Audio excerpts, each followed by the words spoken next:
Hello student, तो class 10th का आज ट्रिग्नोमेट्री का आज हम फोर्थ लेक्चर है और फोर्थ लेक्चर में हम क्वेश्चन आंसर ले रहे हैं। फर्स्ट हम बताए थे बेसिक्स उसका, वो देख लीजिएगा, उसके बाद आपको जो भी क्वेश्चन आएगा वो सब बन जाएगा। ठीक है, तो ये है हमारा थर्ड लेक्चर जिसमें हम आर डी शर्मा का क्वेश्चन ले रहे हैं। बोला जाता है कि आर डी शर्मा का बहुत क्वेश्चन टफ होता है, पर जितना क्वेश्चन हम देखें उसको यही बता रहा है कि बस आपको जो साइन थीटा का जितना मान होता है वो आपको, जो हम फर्स्ट लेक्चर में बेसिक्स में बताए हैं, वो आपको देख लेना है, वैसे ही आपको निकाल देना है और इसका आंसर निकल जाएगा। आपको दिमाग लगाने की बिल्कुल ज़रूरत नहीं है। और मैथ में जहाँ तक की बात है कि आपको दिमाग नहीं लगाना है, बस जो लिखा हुआ है, जो जैसा बोल रहा है वैसे करते जाना है और उसका सॉल्यूशन निकल जाएगा। ठीक है, तो हम क्वेश्चन ले रहे हैं आर डी शर्मा का। हम एनसीईआरटी के क्वेश्चन लेते थे, तो क्वेश्चन आंसर जितना टफ हमको लगा एनसीईआरटी का वो हम ले लिए हैं, और जो थोड़ा मोड़ा हल्का है, जो आपको नहीं भारी लगता है, वो भारी तो कोई क्वेश्चन होता ही नहीं है बेसिकली, पर अगर आपको थोड़ा सा टफ ट्विस्टेड क्वेश्चन है तो वो सब हम आपको करवा दिए हैं।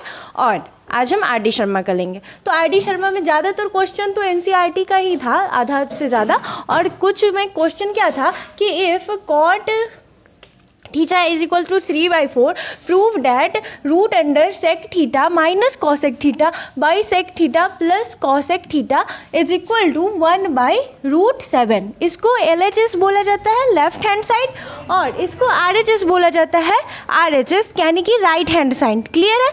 तो ये हमारा लेफ्ट हैंड साइड को उसका वैल्यू भरते जाना है, फिलअप करते जाना है, और हमारा राइट हैंड साइड आते जाएगा। ठीक है, अगर ये राइट हैंड साइड प्रूव करने के लिए नहीं भी देता फिर भी आंसर इतना ही आता है, ये आप क्लियर रखिए दिमाग में। ठीक है, अगर ये बराबर करके ये दे रहा है, इसका मतलब है कि ये आपका जब सॉल्यूशन कीजिएगा तो आपको ये आंसर आ जाएगा। ठीक है, तो यहाँ पे क्या है कि हमारा देख लीजिए, सबसे पहले आप क्लियर कीजिए इसको, sine theta is equal to, जो कि हम बेसिक्स में जो फर्स्ट लेक्चर लिए थे ट्रिग्नोमेट्री का उसमें बता दिए थे।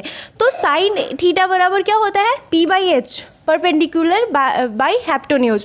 कॉस थीटा का मीनिंग होता है B/H बेस बाई हाइपोटेन्यूज।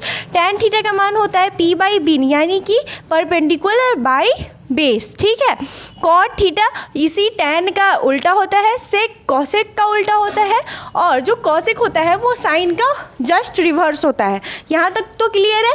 अब देखिए यहाँ पे क्या दिया है, कॉट थीटा हमको दिया हुआ है, तो कॉट थीटा क्या बोलता है कि टैन का जस्ट रिवर्स होता है, यानी कि B/H होता है, B/P होता है, सॉरी, तो B/P यानी कि यहाँ पे बेस भी दिया हुआ है और हाइपोटेन्यूज परपेंडिकुलर दिया हुआ है, तो B/P यानी कि आधार बटा लंब, तो हमारा 3/4 है। ठीक है, यहाँ तक तो क्लियर है आपको? अब देखिए, अगर हमको आधार और लंब यानी कि B और P दिया हुआ है, परपेंडिकुलर और बेस, तो हमको निकालना क्या होता है, H निकालना होता है, यानी कि कर्ण निकालना होता है। तो रूट अंडर ये हमारा आया P² प्लस B²। ठीक है, तो रूट अंडर क्या बना हमारा 3² प्लस 4²। फिर आया तो 9 + 16 का रूट अंडर, फिर 25 का रूट, तो हमारा आ गया 5। अब देखिए, ये आप क्लियर रखिए कि अगर कोई ट्रायंगल में अगर कोई भुजा आपको 3 और 4 बोल रहा है, तो ये वाला जो आएगा, जो अगला साइड होगा वो हमारा 5 होगा। ये आप दिमाग में क्लियर रखिए, अगर 3 4 दे रहा है तो अगला 5 ही होगा। अगर आप नहीं ये याद रख रहे हैं तो ये तो इतना कर ही सकते हैं, पर अगर आपको याद है तो आप हर बार देख लीजिएगा, ये थीटा रहेगा। इसमें क्या होता है, एक डिग्री 90 डिग्री होता है, और एक 37 डिग्री का हो जाता है, और एक 57 डिग्री का होता है। ये इतना तो आप क्लियर रखिए। ठीक है, ये एक याद करने वाली चीज़ है जो आपको याद करके रखनी है, ये आपको क्लियर रहना चाहिए दिमाग में। ठीक है, अब देखिए, इसको हम मिटा देते हैं, तो ये आपका 3 और 4 आ गया। अब देखिए यहाँ पे आपका आ गया हाइपोटेन्यूज। जब हमको हाइपोटेन्यूज मिल गया, बेस मिल गया, परपेंडिकुलर मिल गया, तीनों का साइड मिल गया, अब हमको क्या निकालना है, यहाँ पे सेक और कॉसेक निकालना है। तो सेक क्या बोलता है, सेक होता है हमारा कॉस का जस्ट रिवर्स, यानी कि H/B होता है, और कॉस सेक क्या होता है, साइन का जस्ट रिवर्स, यानी कि H/P। ये तो क्लियर है। अब देखिए सेक थीटा आप पहले निकाल लीजिए, H/B तो एच क्या है हमारा 5 आया है और 3 हमारा बी है, ठीक है। कॉसेक थीटा में वही है, एच हमारा 5 है और पी हमारा 4 है, क्लियर। अब देखिए जो हमारा RHS है LHS है उसमें हम भरते जाएंगे। तो LHS क्या है हमारा root under sec theta minus cosec theta by sec theta plus cosec theta, ये तो हमारा क्वेश्चन दिया गया है। अब इसमें हम फिलअप करते हैं। तो रूट अंडर हो गया हमारा 5/3 माइनस 5/4 और फिर बाई कर दिए 5/3 प्लस 5/4।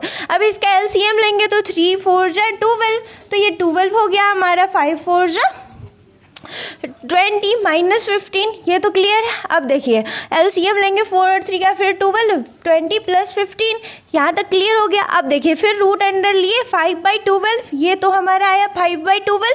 अब 5/12 तो ये भी आएगा, सॉरी 5/12 कैसे आएगा, 20 और 15 जोड़ेंगे तो 35 आएगा, तो 35/12 होगा। तो 35/12 को पलट देंगे क्योंकि ये तो बाई में है ना, भाग में है, तो उसको गुना में ले जाएंगे तो पलट देंगे 12/35, तो 12 से 12 कैंसिल हो जाएगा और 5 7 जा 35। तो हमारा क्या आया 1/√7 जो कि हमारा RHS था। और ये हो गया हमारा प्रूफ।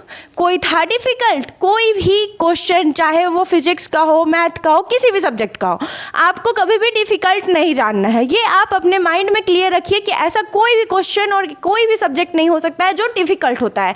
आप बस उसे बनाते जाइए, कोई दिमाग लगाने की ज़रूरत नहीं है। बस आप जो लिखा गया है उसे समझिए और उसी को लिखते जाइए, सॉल्यूशन कीजिए और आपका आंसर आ जाएगा।